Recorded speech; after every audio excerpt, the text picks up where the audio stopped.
Assalamualaikum warahmatullahi wabarakatuh. Halo semuanya, perkenalkan nama saya Shermalia Syifa. Saya Lucy Josefina sekolah dari KE. Hari ini kita membuat video podcast tentang Jepang sebagai negara imperialisme. Let's go.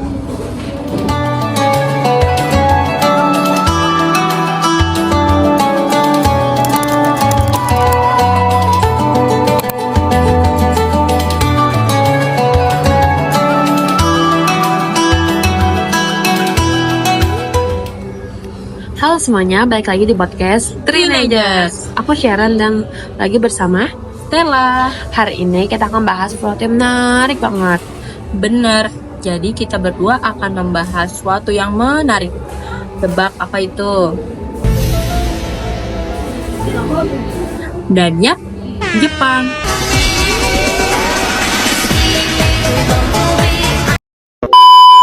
Nah, kalian pasti sudah tahu kan, Jepang itu sekarang terkenal banget sama anime, teknologi canggih, dan budaya uniknya. Tapi, dulu Jepang ini sempat jadi negara yang nutup diri total atau introvert parah. Terus tiba-tiba berubah jadi kekuatan yang besar yang menjajah banyak negara. Bayangin tuh ya, kamu punya teman yang awalnya antisosial, diem di kelas, nggak pernah nongkrong. Tiba-tiba suatu hari jadi anak paling hits dan malah mulai bikin masalah sama anak lain. Itulah Jepang waktu itu. Jadi dulu Jepang ini benar-benar menutup diri dari dunia luar selama lebih dari 200 tahun. Namanya itu politik sakoku, yang artinya Jepang memblokir semua interaksi sama negara lain. Fix sih, ini tuh kayak orang yang toksik banget. Putus dari mantan, terus ngeblok, hapus semua kontak teman-temannya. Mereka takut banget sama pengaruh luar, terutama dari orang Eropa yang waktu itu mulai menjajah Asia. Dan Jepang juga tuh parno sama agama Kristen. Takutnya rakyatnya tuh lebih nurut sama pendeta dibanding sama shogun. Jadi mereka cuma izinin Belanda dan Cina dagang di satu tempat doang, yaitu di Pulau Dejima, Nagasaki. Lucu ya, mereka kayak main hard to get sama dunia luar. Kayak aku nggak butuh kamu, tapi kalau butuh dikit boleh lah ya. Ya boleh lah, dikit.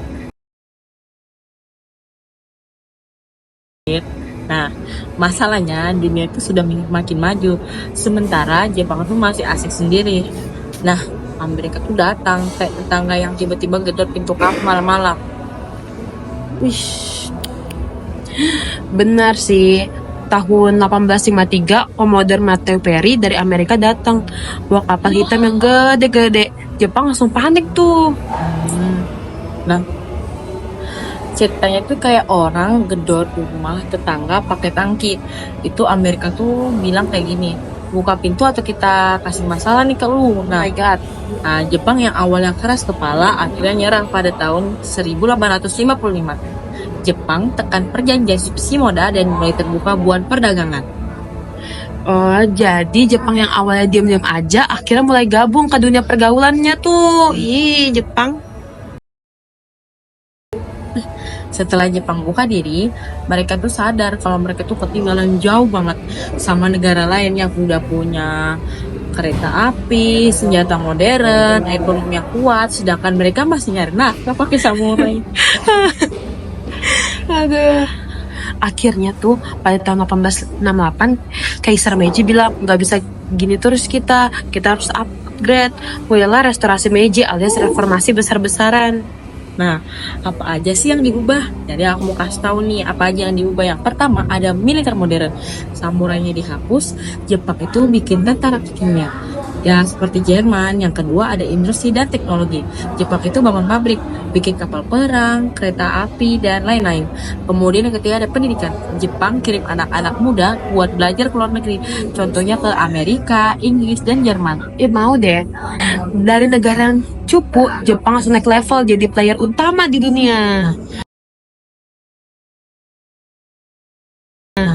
Setelah Jepang jadi kuat, mereka tuh mulai mikir, negara barat aja bisa menjajah, kenapa kita nggak coba juga ya?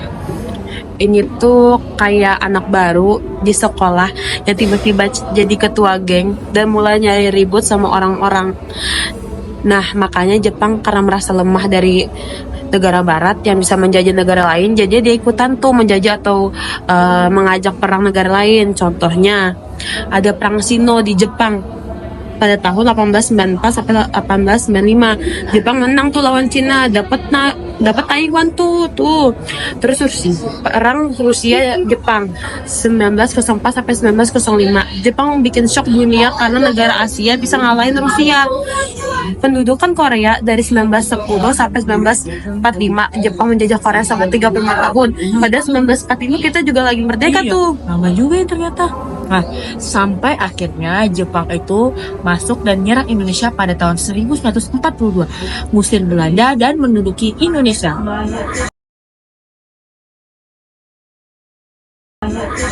Nah, jadi setelah Belanda kalah, Jepang langsung bikin perjanjian Kalijati di Subang, Jawa Barat tanggal 8 Maret 1942. Isinya itu Belanda nyerah tanpa syarat dan Indonesia resmi diambil alih oleh Jepang.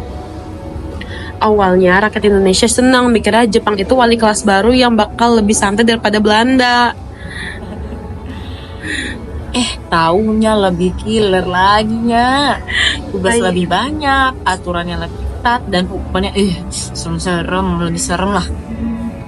Fix, ini kayak kamu berharap wali kelas baru itu asik, tapi malah dapat yang strict dan suka kasih ulangan dadakan tuh. Dan siapa ya? Walaupun Jepang cuma 3,5 tahun di sini, mereka ninggalin dampak besar. Tapi justru dari situ semangat rakyat buat merdeka makin gede, cuy.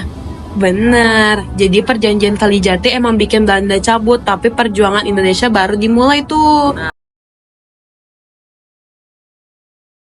Nah, jadi Jepang awalnya ngurung diri dari 200 tahun, terus tiba-tiba jadi negara imperialisme, ngejajah banyak negara, termasuk Indonesia, sampai akhirnya Belanda nyerah di perjanjian Kalijati. Oh gitu ya.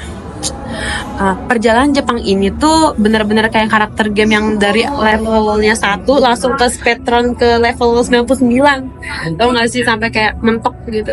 Nah, jadi itu sejarah Jepang sebagai negara imperialisme. Ngeri banget ya perjalanannya. Sekian dari podcast kita, kurang lebihnya mohon maaf. Bye-bye guys.